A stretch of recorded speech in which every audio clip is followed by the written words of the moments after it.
So far we've been looking at tool cuts that go along the wood at a fairly low angle. But more often than not, we want to be carving at a high angle. In other words, the tool's coming into the wood like this. Now if we use the same grip, we'd find our elbows up and this would be quite awkward. So we need at this point to change to a second grip that I call a high angle grip. Now this grip also has two hands on the tool, but how I form it is what I've called a pen and dagger. So one hand, usually your less dominant hand, is on the handle and very much like a dagger. And this hand, the other hand, your dominant hand, the one you probably write with, is on the blade like this. So pen and dagger. And the two hands work fairly close together and work together.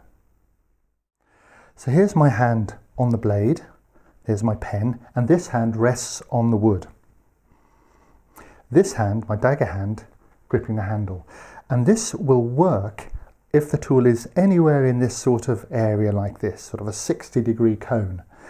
You'll have to sort your fingers out. Like for example, when the tool's over this side, you're going to have to bring your hand round and you're going to have to sort this hand. So from being a dagger like this way, it's going to be a bit more like, I don't know what that would be, something like this. But you'll need to work this out yourself. Everybody's different. The important thing is that this hand is on the wood, always one hand on the wood, and you're in control of what's going on. You don't have to swap hands, which is really great. Now, what's also important here is that you don't just have your hands away from the body like this. Just as a low angle grip, if you're working away from the body, it's quite tiring, it's quite stressful on your wrists, on your elbows. So what you need to do is bring your shoulder and bring your body into play. So you want to be more over the wood, like this, and you can use your body weight. Even at an angle like this, you can step back and use your body weight.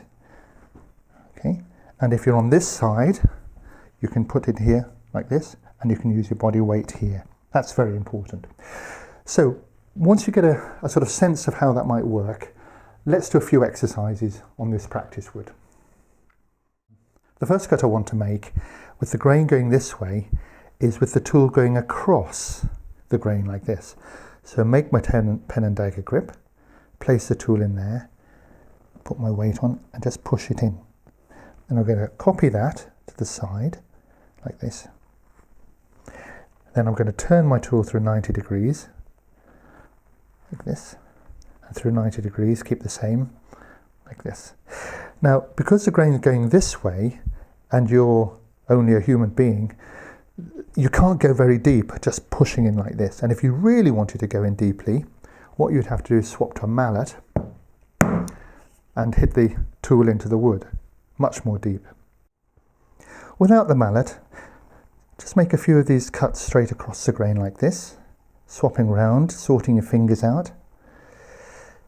Then you can also go with the grain like this, in this direction, along the fibres, and you'll find it'll go in a lot deeper because you're parting the fibres rather than trying to cut them, swapping around again, like this. And you can even join these up together if you like.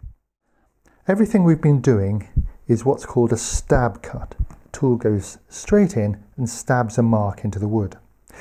You can also try making these cuts at an angle, just pushing them in like this, or towards yourself like this, away from yourself like that, and to the right like this, and see how you have to adjust your fingers. You can't do it towards you, that's quite dangerous, so you can only really do it away or to the side.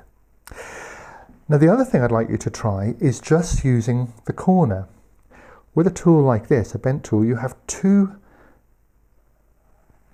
cuts, one like this where you push the corner in and it goes to the one side, and if you reverse the tool, push the corner in, lift the handle to the other side, so you can go from a deep cut to a shallow cut. Now this is a very useful little decorative thing, and what you can do is from one cut you can make a second cut here and practice this movement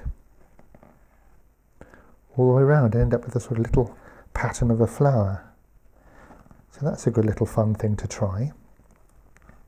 But there is one danger of using the corner that I'd like to just tell you about.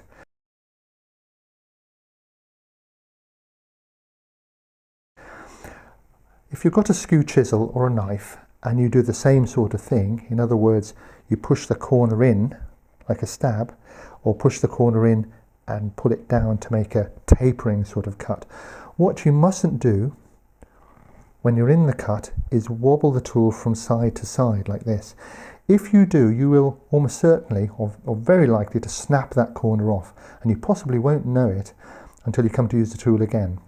So always, when the tool is stabbed in, you bring it out along the tool.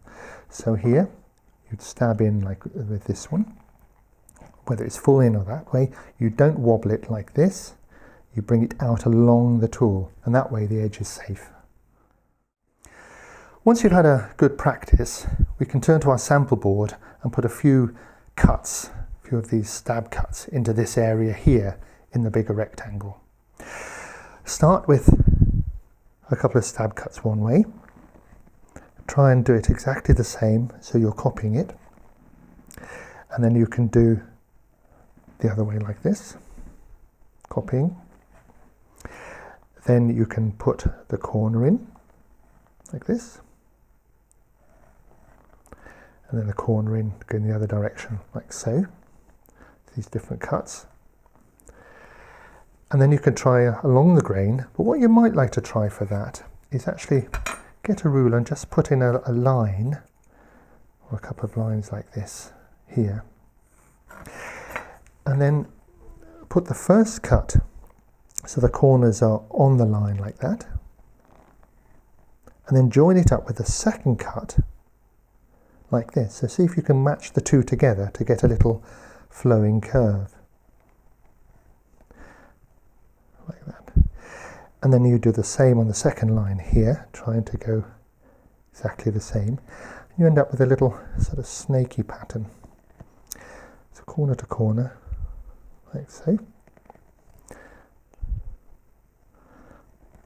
And then of course you can erase these pencil lines afterwards. And you'll see this is much deeper.